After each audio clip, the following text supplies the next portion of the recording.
Hello everyone! With Emilie's banner on the horizon and the release of Natlan coming very soon, one of the biggest questions is whether or not pulling Emilie is worth in preparation for the characters coming in 5.0 and onward. Emilie is the first burning-oriented character in the game, and as someone who has closely followed and analyzed the kits of the Natlan characters, I can tell you for a fact that burning is strong for the upcoming 5-star characters. So should you pull Emilie if you're looking to get Kinich or Mualani? With the release of the banners for the second half of patch 4.8, I wanted to answer this question as well as give a quick and simple analysis on whether these banners are good value or not coming from a day one free-to-play player. Of course, these thoughts will be coming from a purely meta perspective. If you really like a character and want to pull, then you should pull regardless of meta. First, let's go over Emilie. I released a complete guide about Emilie's kit, builds, and teams a while ago, so I highly recommend checking that out if you want that information. To summarize, Emilie is just a Dendro off-field sub DPS. She just does damage and acts like a Dendro Oz. However, she does a lot more damage when burning exists on the enemy. She doesn't rely on the burning reaction for damage, nor does she buff it like Nilou does with Bloom. Thus, she just scales off of the regular DPS stats like attack, damage percent, and crit. Please don't build EM.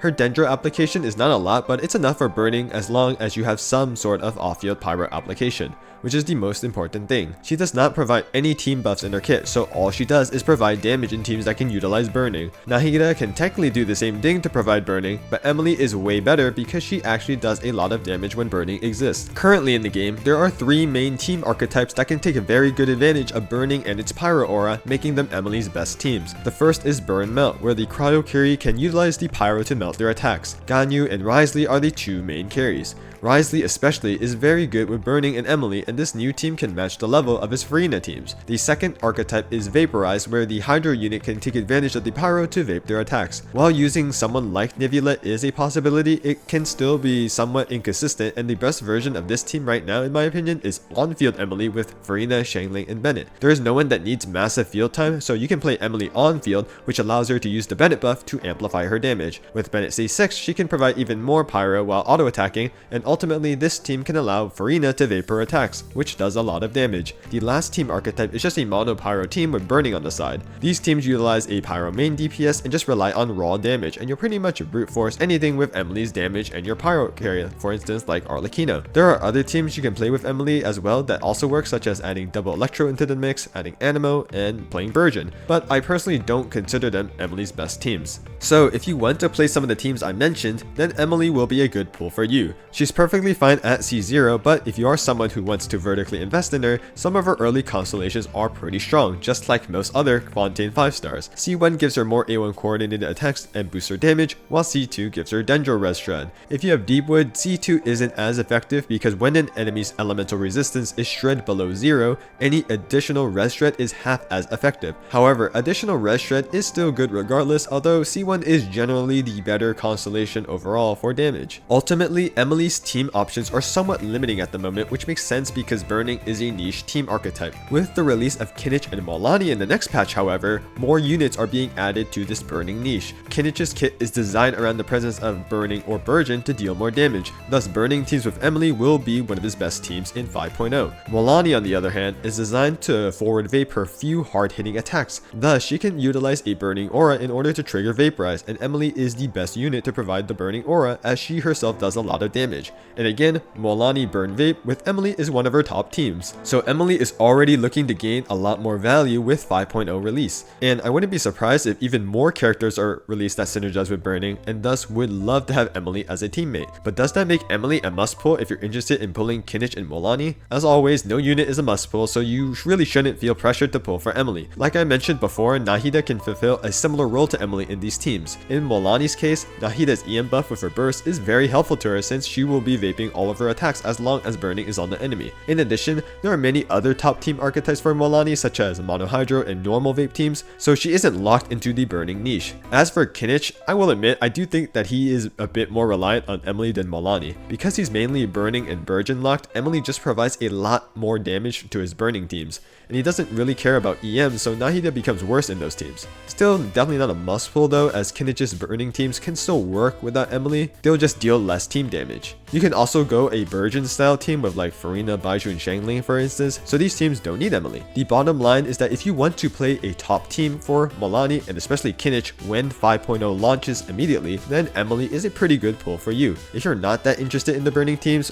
or you're fine with the alternative options, which can be also very good damage wise, then you can safely skip Emilie. The last thing I want to mention is that while burning can get expanded as more Natlan characters are released, making Emilie more valuable, the opposite can also occur. Some future characters may be very strong, such as providing a lot of buffs, to the point where there may not be room for Emilie in these teams, as she is a one-dimensional character doing only damage, no team buffs. So if you really want to play it safe, waiting for Emilie's rerun will be very beneficial to see how she'll actually fit into the future characters releasing in Natlan. Emilie is not the only 5-star you can pull, however. Yelan is also rerunning alongside her. I think everyone can agree that she is one of the best 5-star characters you can pull in this game. Off-field Hydro application while doing solid personal damage is just really good for most teams in this game, making her a very versatile unit. She is a second version of Xingqiu, which is awesome because Xingqiu is extremely powerful. In my opinion, however, I do think that there are still people that actually undervalue Yelan when comparing her with Xingqiu as a 5-star versus a 4-star. So let's clear up some misconceptions. First, Yelan does just provide more damage to a team even if Xingqiu is C6, so the gap is even wider if Xingqiu isn't C6. The main reason is that Yelan's damage bonus buff to your active character is actually very strong and is quite frequently overlooked.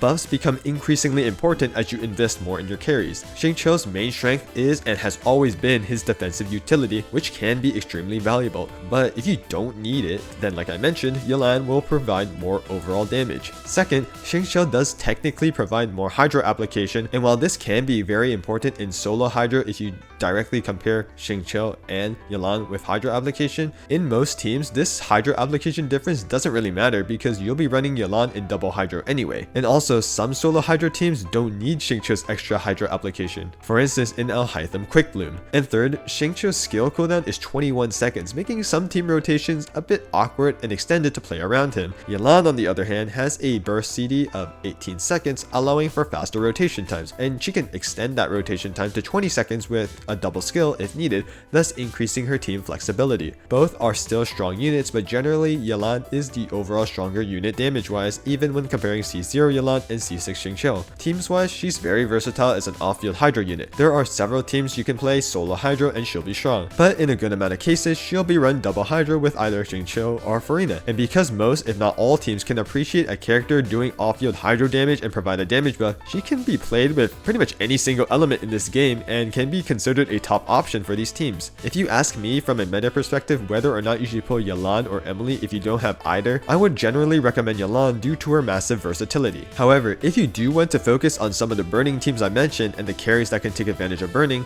then Emilie would actually be a better pull for you. It really depends if you want an extremely strong but niche character like Emilie, or would rather have a solid and flexible unit like Yelan. Both can be good for an account in different scenarios. Constellations wise, Yelan is yet another character who doesn't need constellations, and honestly, I don't think some of her early constellations are good for vertical investment. The C1 extra charge on her skill is nice front load, but that's pretty much it, and C2 gives her extra Hydro application to match that of Xingqiu's. But like I mentioned earlier, in most teams, this doesn't really matter. So unlike some other constellations like from characters from Fontaine that massively increase a character's damage, Yelan's constellations are much more tame and you can probably get some better constellations somewhere else. While both 5-star characters are solid, the 4 stars of a banner are important for its value. Unfortunately, the 4 stars aren't that good. Razor was our first physical carry in the game, and I think we all know physical is pretty bad because there hasn't been much support for that niche yet. Thus, Razor is kinda bad. His best team is the Thundering Furry team popularized by Zajeff, where you can build full EM Razor, and with C6 Bennett, can proc a ton of reactions like Burgeons and Overloads. Not the best of the best teams out there, but pretty solid and creative and only needs C0 Razor. Next is Yanfei. She can be played as a Pyro carry, but she's not that good when compared to other Pyro carries. Her main unique attribute is that she gives a shield at C4, allowing her to become a shield support building full HP, which is pretty cool. Unfortunately, most teams don't really need solely a Pyro shield, so Yanfei doesn't give too much value. The only good 4-star character in this lineup is Xiangling, who needs no introduction. If you build around her Pyro native to vape and have C4, she will be a top tier carry, and at the moment, she's our best source of off-field Pyro application when teams need more of it. Definitely one of the best 4-star characters in the game, so her constellations are very valuable. If you're a veteran player like me, however, you probably probably have her C6 already. Thus, with only one good 4-star character that a lot of people already have,